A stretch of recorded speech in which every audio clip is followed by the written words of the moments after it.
you got a question or a story to tell, from the smallest town to the big bell, got a business dream you're hoping to start, or a question on elections and how to do your part. Now Brian's here and he's ready to listen to the good people of Arkansas. The mission, he served the nation, now he's serving you for a stronger future and a vision that's new. Welcome to the Ready Room. Got a question? Let's talk it through. Welcome to the Ready Room, where your voice is heard and the people rule.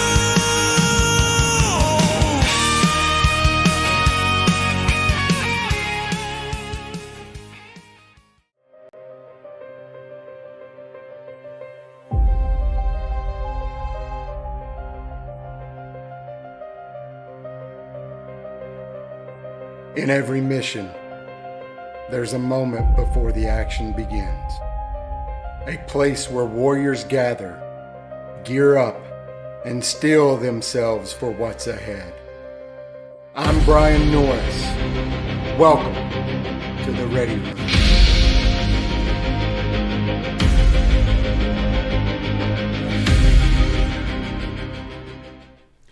All right. Fantastic. Here we are. Back. Had a week off. Maybe two. I don't know. Things have been going crazy. I've been all over the place. I don't know where I was, where I'm going, where I've been. But we're here now. And we're going to have a fantastic episode.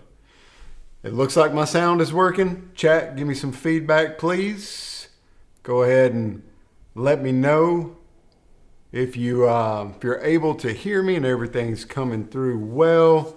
Had a little bit of an issue with that last time, so let's not do that again. I'm going to do a quick check, see how we're doing on Facebook, and it looks like we're coming through okay. A little bit of a delay, not gonna lie. Is Trump it is going difficult. to start a war? It is kind of difficult getting this stuff lined out, man. Like, yep, says we're live on X too. We'll give it a minute, start letting people trickle in.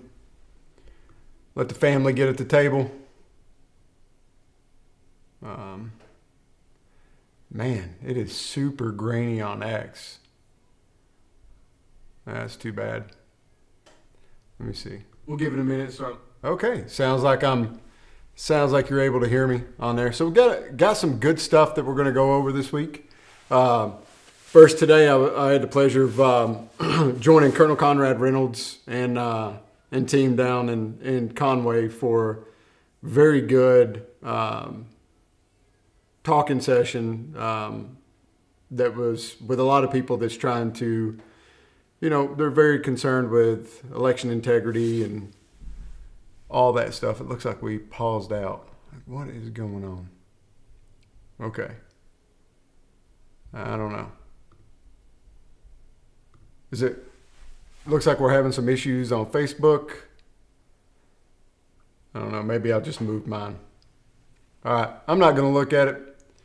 You guys out there, if you have my phone number or put it in the chat if you see that I drop off or do something, that way I know about it and I don't just keep talking into the ether for nothing. So please, if you're watching and you got my phone number, or if you're able to put it in chat, let me know if there's something going on so that we can try to fix it and I'm not just talking out. So it's been a very busy week. This has been one of the busiest weeks, trying to get in as much stuff as I can before the holidays, but also me and the family's going to take a little family vacation this weekend, spend a little time together. Very much looking forward to that. So trying to pack in as much as possible. Last night I was over in Pope County. I absolutely, okay, got it. It's better on X. Okay. I appreciate that. I So last night I was down in Pope County, and they got a fantastic setup down there. Their committee is renting their own space, so they have their own space that they can just leave set up and decorated, and that allows them to do a lot more stuff. Like they can host parties there, they can host gatherings there, they can really build esprit de corps and camaraderie and have a home amongst them. And you can see they're starting to build that. So that's definitely something I'd like to see some of our committee members across the state start to replicate that, rinse and repeat, because that's success. That's working very well. So that's something you want to emulate. Well, let's get on to the topics that we've got scheduled for tonight. I've been learning about this for quite some time because it's a passion for me and the wife. We're extremely pro-life. We believe in human rights equally across the board. Speaking of which, I gotta turn in my Right to Life survey. I'm gonna make a note of that real quick before I forget. Turn that in tonight. I think it's due on the 19th. But yeah, we're absolutely pro-life all the way. So when the repeal of Roe v. Wade came up, we were ecstatic just like everything else. But unfortunately, we've learned some things since to where we actually kind of took a step back. And I'll walk you through that. So Arkansas became the first state one of the first states to have abortion to be illegal. As soon as the repeal of Roe v. Wade was. I know it was signed and it's down there in Leslie Rutledge's office. I've seen the paperwork that was signed to make it codified. But despite this near total ban since June of 2022, abortion access in Arkansas has actually increased. That sounds crazy, right? But it's actually gone up. And the numbers words speak, numbers scream.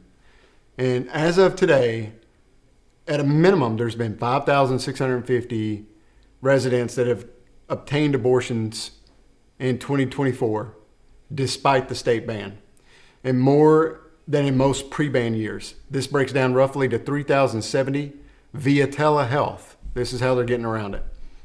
Mail order abortion.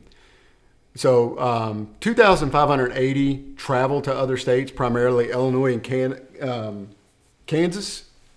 For comparison, CDC recorded 4,173 abortions for Arkansas residents in 2021. So in 2021, when Roe v. Wade was in effect, there was 4,173. And then in 2024, there was 3,070. So we actually had more babies being killed in Arkansas after the repeal of Roe. But our state officially reports zero. And one of the big talking points out amongst a lot of people from Little Rock is we're the number one pro-life state in America. Well, I disagree. Facts tell a different story, and facts are important, and that's okay. You did a good thing, and now we just got to deal with the results of it. You never know fully what the second and third order effects are going to be when you make a major decision like this. But once you make the decision and you learn, the dust settles and you see what's happening, you have a responsibility to address reality. And the reality is more babies are dying in Arkansas today than they were before the repeal of Roe. And they do this with the help of organizations in states with shield laws. They ship abortion pills directly to women in Arkansas. Like New York does a lot. I think there's 22 states total that can do this. New York's really big. California is really big, obviously, and D.C. is also one of them.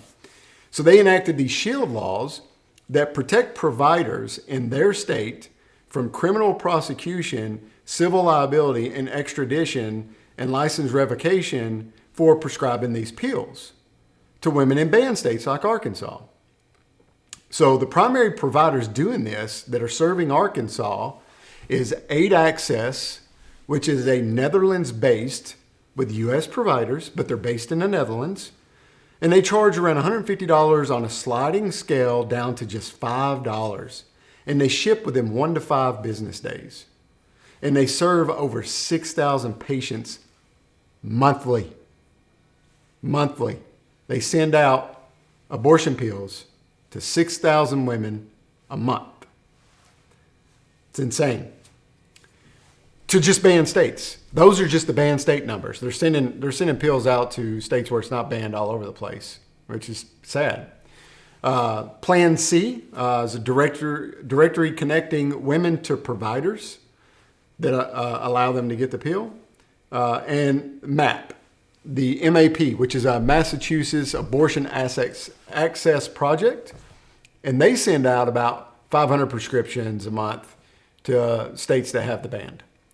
And Cambridge Reproductive Health Consultants, they're also Massachusetts-based, nonprofit telehealth provider, and that's another way which some of these women are getting access to these pills. So the issue, like clinic versus at-home pills nationally, medical abortion now accounts for over 60% of all U.S. abortions. By December 2024, 25% of all abortions were provided via telehealth, up from just 5% the year before. The Dobbs decision, which was the year before the Dobbs decision, in states with total bans like Arkansas, over 99% of abortions now occur via telehealth pills shipped under SHIELD laws. The pill regimen is reportedly 97.7% effective without additional intervention, according to research by Nature Medicine. So that means 97.7% of the time it works all the way. But then you still have, 2.3 women out there that are having some serious side effects from taking this, and who knows what's happened with them. So I would like to see the state legislature and the state leadership go after this ferociously and vehemently, find a way to cease this. I know it's a crazy issue because they won't extradite them. They won't allow you to prosecute them in these other states because that's what they're all about. They're the cult of murder. It's what they're obsessed with being able to kill innocent babies. So there is some nuances there, but we've got to get our leadership and our senators and our congressmen engaging at the federal level to say, no, we are a sovereign state and we have a law that forbids this, and you are not allowed to use the Postal Service to circumvent state law. And the federal government needs to tell the Postal Service that you cannot ship abortion pills. You can't do it. That's an easy fix. That's an easy fix that they could do right now. I think President Trump could probably sign an executive order to force them to do that tomorrow. Also, tell FedEx, if you ship UPS, any of these other DHL, any of these other ones, if you get caught shipping abortion pills anywhere across state lines, well, you're going to be criminally held liable. And that would put a stop to it. It would end right there. That's how easy some of this stuff could be, but they don't want to do it. I don't know. To me, that's a pretty big deal. I'm not going to go around saying that Arkansas is the number one pro-life state when we have more babies being killed in our state now than we ever did before the repeal Roe. It's not true. I'm not going to speak to that. We had a failed abortion amendment in the state. The people don't want it. It's law in the state of Arkansas. These other states are circumventing our laws, and we need to get some support on it.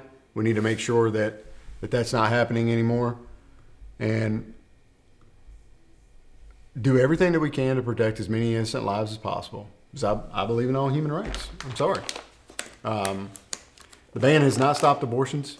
It's shifted them underground. Now women don't have to get in their car and drive through a hostile crowd, walk through a hostile crowd that's protesting the abortion facility. They can just sit right in their home and kill their baby. Okay. We'll get off that and we'll get into some more Arkansas-related topics. Topic number 2 that we want to discuss tonight. The AAC, which is the Arkansas Association of Counties. If you've never heard of this group before, you need to know about them.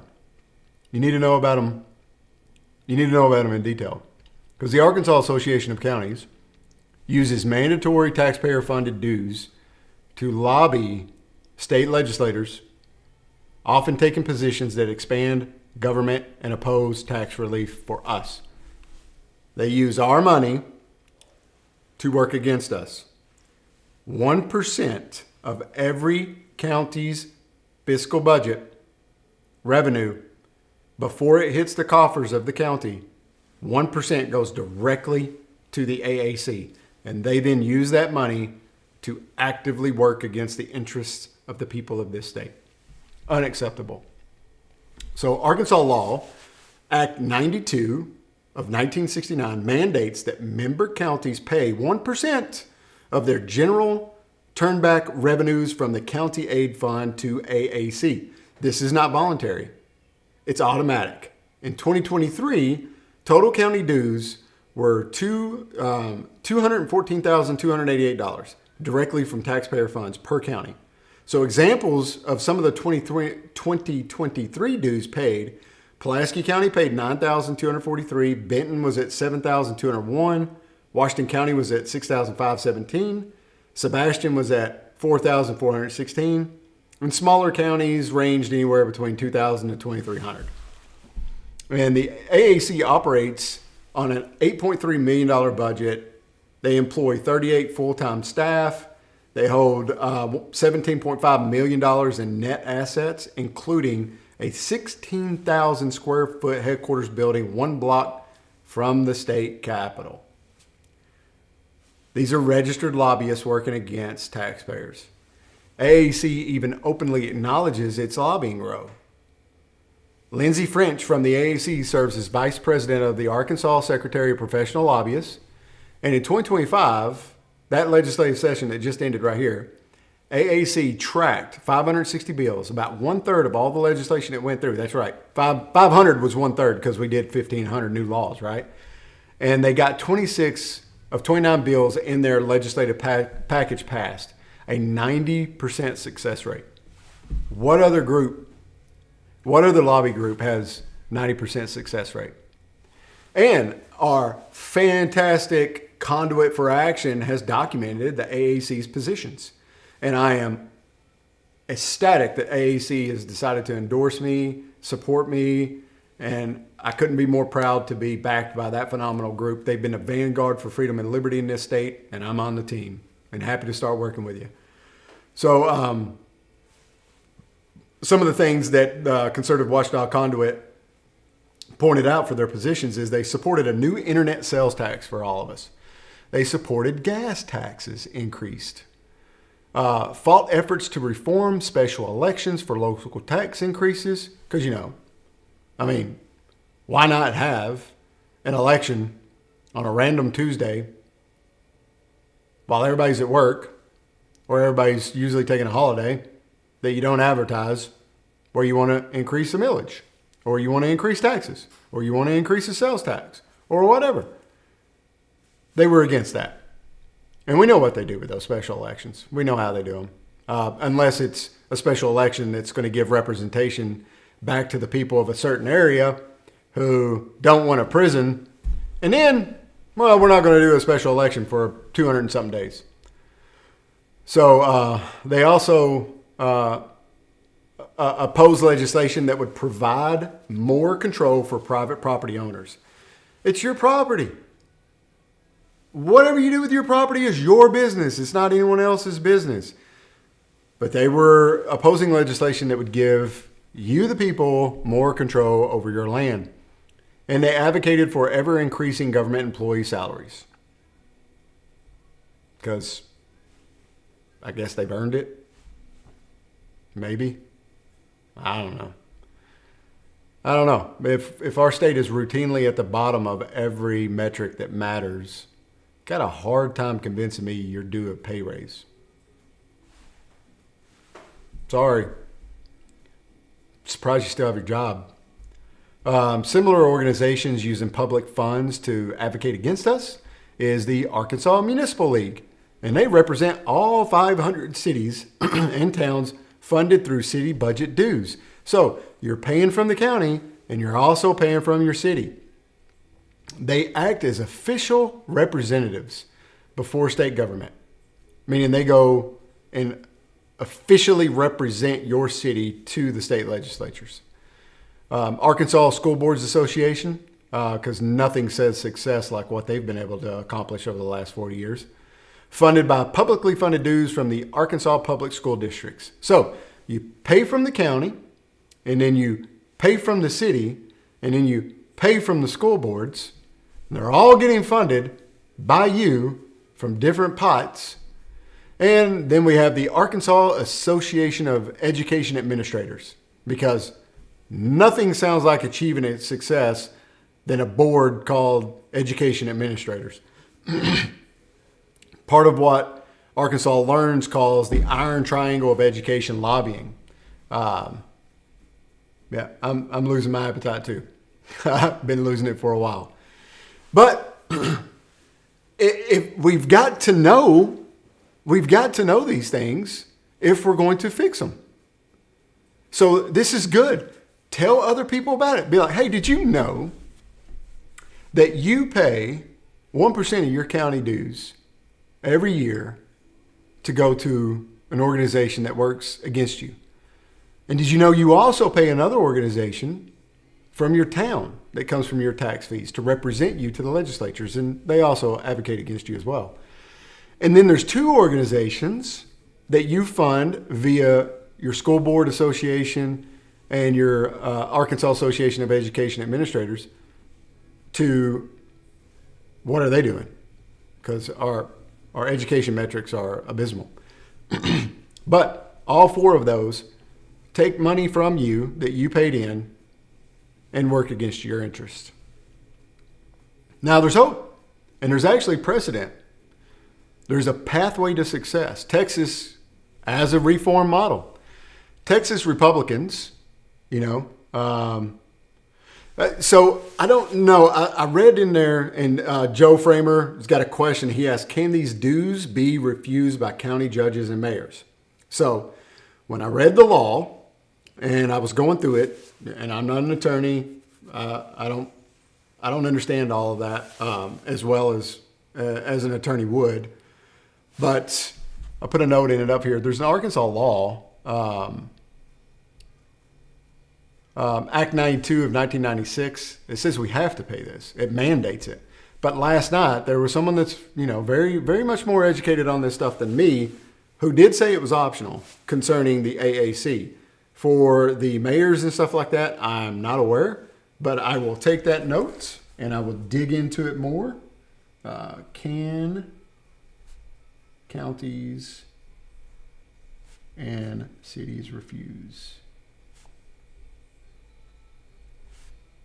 to pay dues? So, Joe, I'm gonna research that, and I'll come back probably next week, and we'll talk about this a little bit more, because I got a feeling people's gonna want to know a little bit more about this.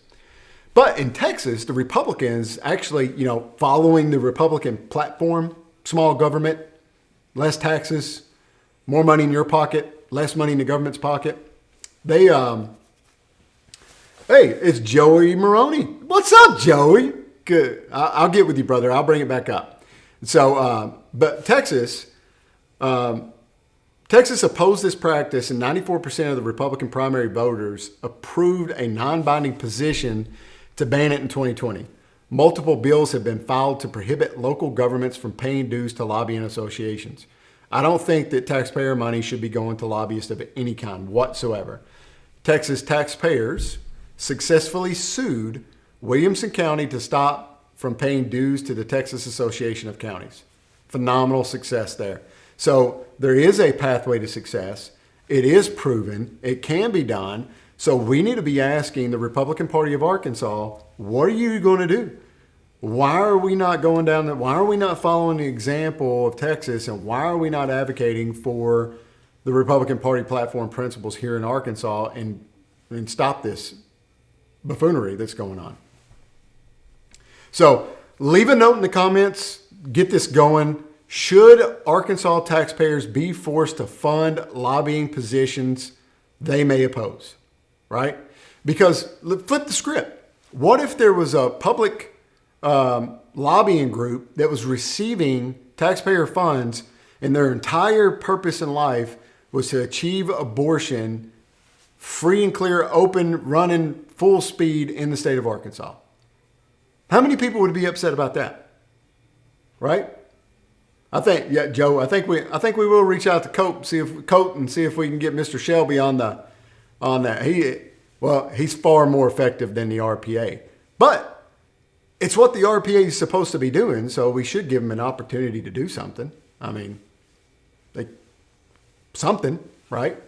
But yeah, should Arkansas taxpayers be allowed to do it? So if you think about that, flipping the script, like I said, how many people would be up in arms about that over abortion? They'd be going nuts.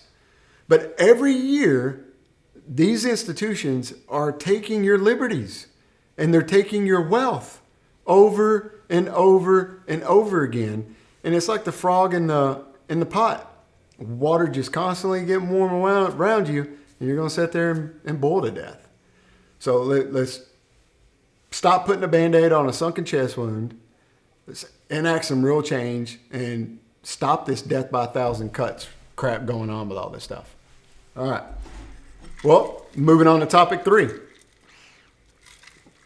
I had the absolute pleasure of doing a workout this week with none other than Chase McDowell, the great and wonderful candidate to replace French Hill in this upcoming election, which election day is March 3rd and early voting starts February 17th.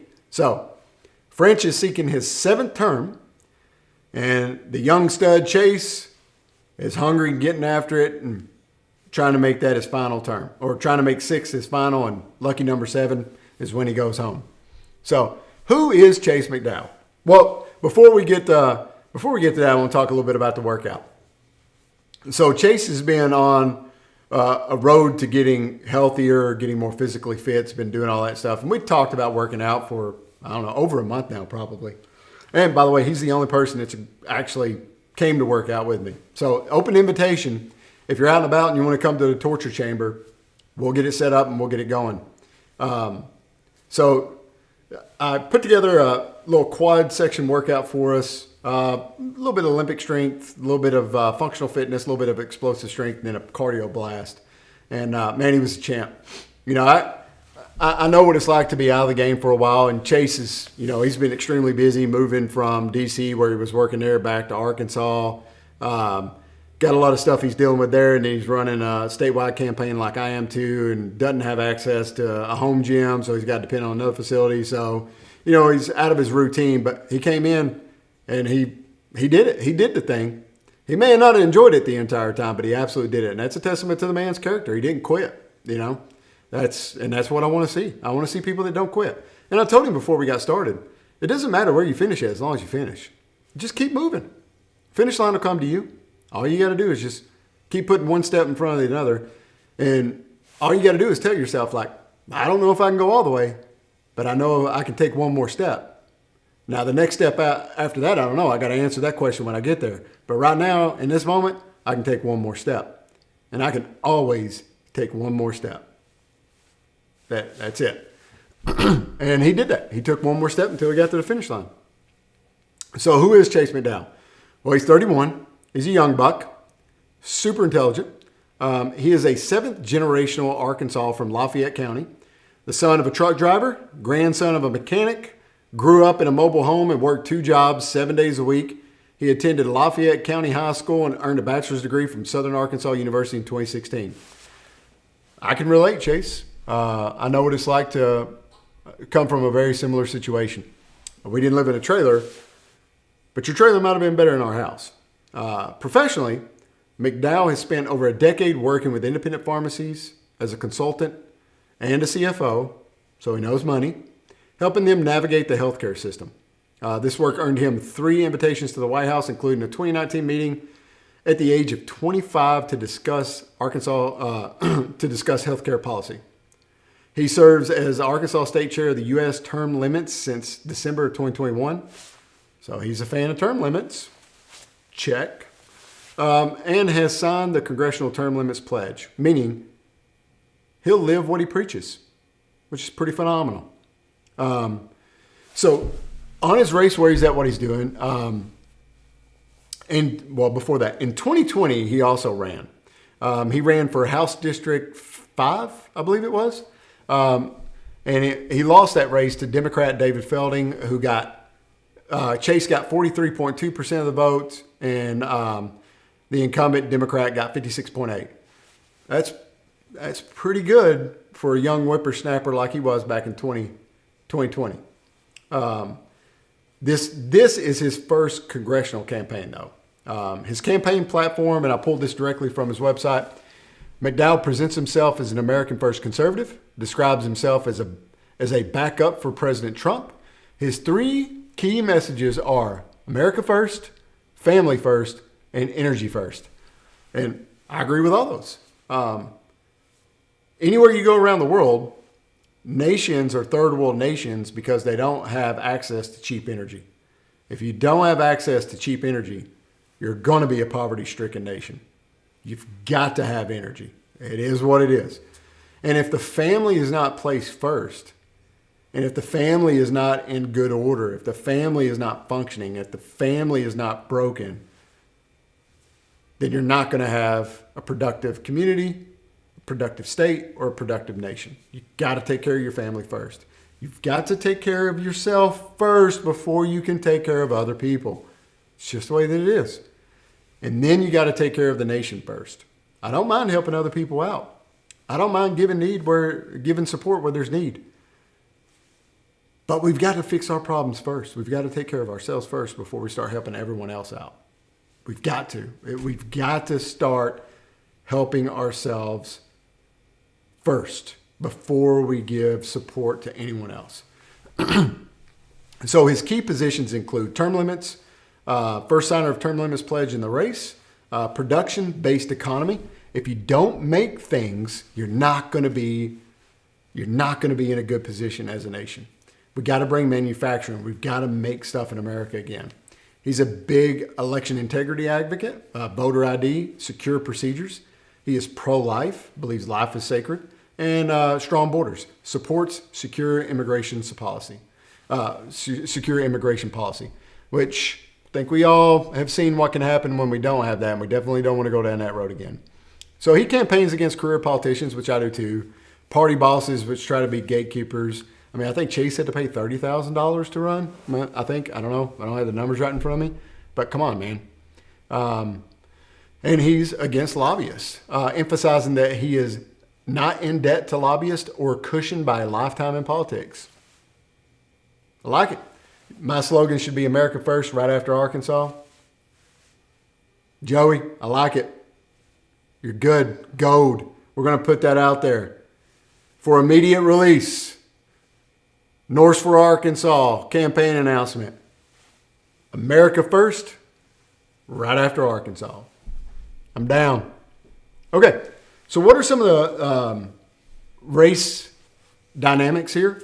Arkansas 2nd Congressional District covers Central Arkansas, most of Little Rock, with Cook, Piavai, and R+8. It's the least Republican district in the state, but still safely Republican. The primary election, again, is March 3rd, with early voting starting on February 16th. If that's true, if it's February 16th, then I've been saying it wrong, February 17th. Now, when I filed and I asked the question, I was told February 17th. So I'm going to investigate that a little bit more and make sure that that's accurate so that I can start adjusting some stuff. Democratic candidates include Chris Jones, 2022 gubernatorial candidate. We all know who he is. Arkansas Times loves him. Says about all you need to know. And Zach Huffman, a Little Rock teacher. I got to know the man. I've spent some time with him, had some phone conversations with him. And I'm telling you guys right now, if you really want to get to know someone, you push them past their limits and you're going to see who they really are, because you can't hide. just like when you're overseas or when you're out training and you're doing those missions, you're spending time like that in the most challenging environments of their life. You're going to know who they really are. Their character is going to come out. They can't hide it for that long. The only way that you can replicate that or get close to that is by exerting yourself to the max physically. And Chase showed me his character. I liked what I saw. So give him an opportunity to earn your vote, earn your support, and that's all we can ask for, right? Set it up for him. If he fails at it, that's on him. But I think he deserves an opportunity. And I think I hit all of those talking points for him. But he says he wants to break what's broken and protect what matters. Me too. I am so sick and tired of seeing the abject poverty across this state. I am so sick and tired of seeing what drugs has done to this beautiful state and this beautiful people. It's unnecessary. It doesn't have to be that way. It doesn't have to be just talking points. Let's come up with some solutions and actually fix it, because if nothing changes, nothing is going to change. And I want to fix what's broken too. All right. And so give him an opportunity. Check him out. See if you like what you see, and if you do, follow up with us and let us know. Moving on. Topic number 4. This one surprised me. I didn't know about it, but I was out doing some research on the state today, trying to find some news to talk about, maybe spark a conversation, maybe get some people involved in it. Not able to see any Facebook posts or anything like that. So if you're watching me on Facebook and there's an issue, I'm sorry. Please let me know. That way I can get it fixed. Looks like we're good now. Make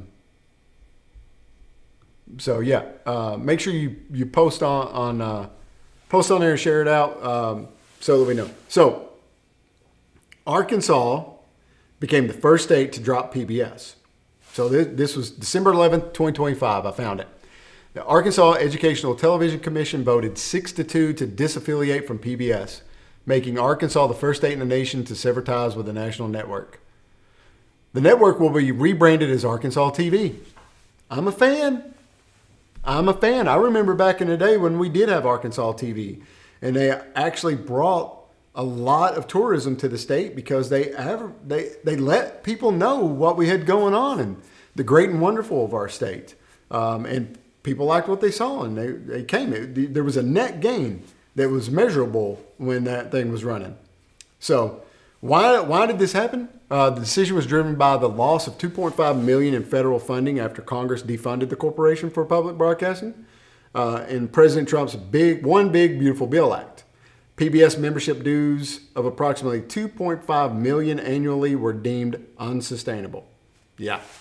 New CEO Carlton Wing, a former Republican state legislature appointed by Governor Sanders in September 2025, explained this was a strictly financial decision. We go bankrupt in 2 years without the cut.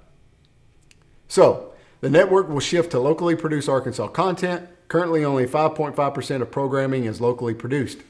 Fantastic for us. It's fantastic for a lot of the people in this state that want to get into that field. If they want to start filming, they want to start directing, they want to start producing, they want to start being an actor, they want to start doing all these things, that's now a closer venue for them to get their feet wet and learn all about it. Maybe they'll learn they don't like it, or maybe they'll figure out that they're really, really good at it. So PBS called the decision a blow to Arkansas and a blow to Arkansans. I disagree. How is it a blow to Arkansas when Arkansas is going to continue doing it and we're just going to get more Arkansans involved in the process? And we're going to advertise more Arkansas businesses. And we're going to highlight more of the great and wonderful that our state does. And we're going to give opportunities to local residents to film, to produce, to direct, to act, to do all these things, to be creative and write scripts and do all this stuff. Kind of have a hard time seeing how that's a blow to us. I don't know, man. Call me crazy. Let me know what you think. Do you think it was a great decision for us to withdraw from PBS and open up an Arkansas-only TV station that's going to only broadcasts Arkansas content. I'm a fan, guys. I like it. I don't need a bigger shovel. I can dig it. All right. So some other Arkansas news that was out there. Of course, I'm sure a lot of you guys have heard this already, but President Trump did sign that $12 billion farmer aid relief. That's phenomenal. The State Agriculture Committee attended the White House announcement alongside Crittenden County farmers Charles Williams. Phenomenal to see that we're going to get some relief for the farmers. It's been bad. When I was going up and down the Delta during that tour, it was pretty rough. Chat, you can see it in their eyes. You know what I mean? Like, it's one thing to hear people tell you and talk about it a little bit, but when you're sitting there with them and you're looking in their eyes and you can see the pain in their eyes and the worry and the fear, it's tough, man. I'm glad they got some relief. But I do want to see the farmers in Arkansas start to diversify their portfolio. You know, don't depend 100% on soybeans and corn. Diversify. Have something that you know is going to sell every year. Take risk on a small parcel of your land, but produce food that people eat because people are always going to eat it. Produce produce that people want. Produce beef. Produce all these things, these food stocks that you know are going to sell no matter what. And don't 100% keep yourself dependent upon a foreign nation, an industry that would use soybean oil or corn oil or other additives from your product to facilitate their needs. You never know when they're going to go bust. So don't do that. Diversify your portfolio. Hedge on yourself. Hedge against all the corporations out there that are, frankly, don't give a crap whether you survive or not. So, all right. Governor Sanders told the Farm Bureau Convention, it's if a country can't feed itself, fuel itself, and fight for itself, it simply cannot survive. That's true. That is absolutely true. All right. Here's another announcement that came out this week from the governor's office. She announced Arkansas ranks number 1 in the nation for inbound migration for the second consecutive year. Yes, that is true. Absolutely true. And I'm happy that we are gaining recognition for how great this state is. I just hope a lot of those people that are coming don't bring their garbage with them. Y'all know what I'm thinking, right? But there's also some issues with this that I don't think that we're realizing yet. When you sell your home in California, New York, Chicago, and you sell it for $1.5, $2, $2.5, $3 million, and you come to Arkansas and you buy a larger house that's newer with 10 acres of land for $600,000 or $700,000, you now have all this disposable money and you make all these improvements. You overpay for all this stuff because you really don't care. You are artificially increasing the cost of living for everyone around you. And if you get 15 times that, 20 times that moving into an area, you can just see how that starts to put locals in a bad place. Because they're not concerned. Most of the people that are moving here from out of state also work remotely. So they're retaining their salary that they had in California, New York, Chicago. And now they're living in an area where cost is cheaper. And so they don't care what the prices are. They don't care if the prices go up 10, 15%. They've got enough disposable income to cover it. But you know who doesn't? The Arkansas natives who don't work remotely, who get a salary based on the Arkansas rate.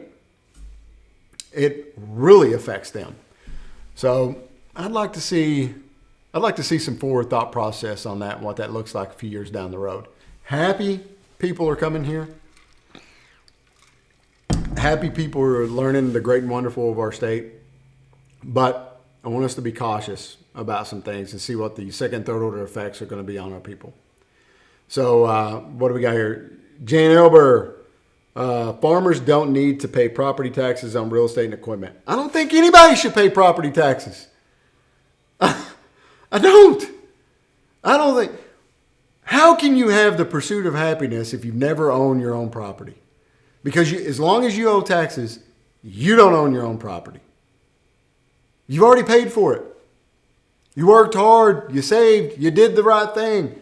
And now if you let a few years go by later on in life when you're not working anymore and you don't have any extra income or something happens and you're 60-something years old, you can lose everything you built simply because of a tax bill.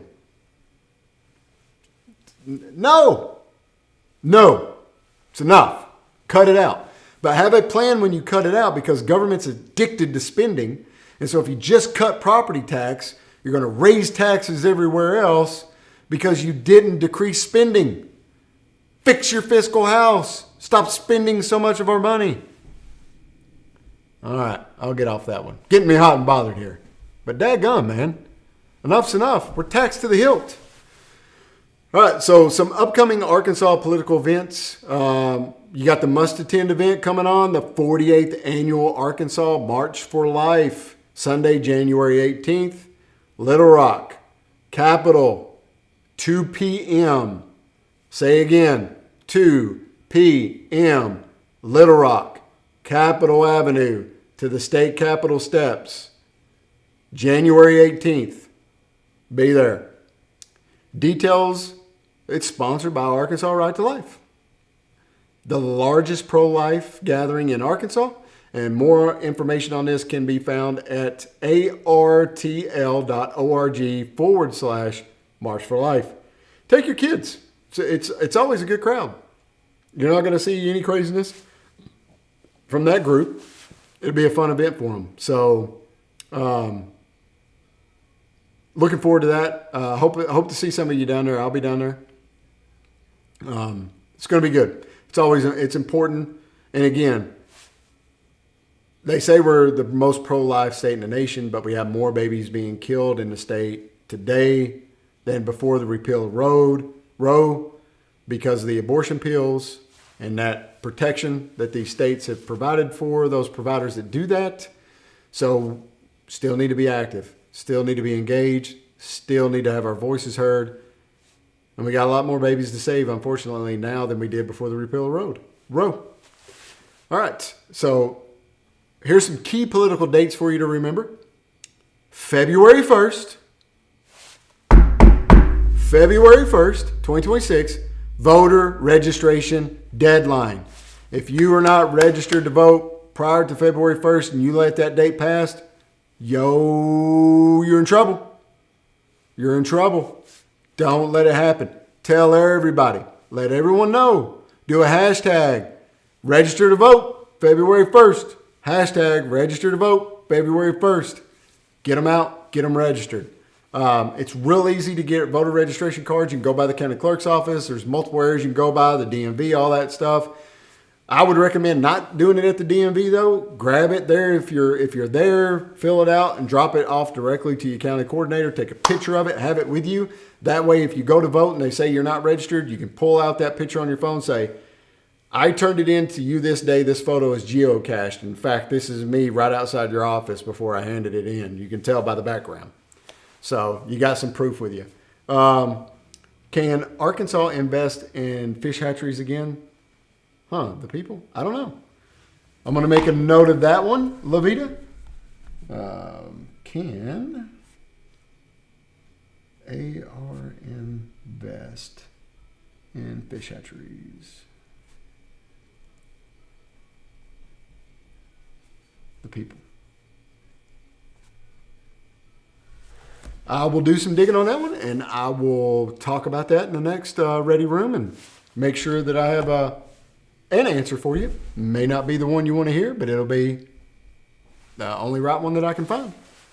And then, now I've been saying February 17th, but I've seen recently that it could be February 16th for early voting beginning. If that's true, just make sure you're ready. Not a big fan of having so many days, so much time for early voting, but it is a venue for you to exercise your right. Please go do so. And also the election day is on March 3rd, 2026. Now I have already made a reservation for a place to have an election night watch party. I've sent that out to several people. If you have not received that invitation and you'd like to come, please reach out to me.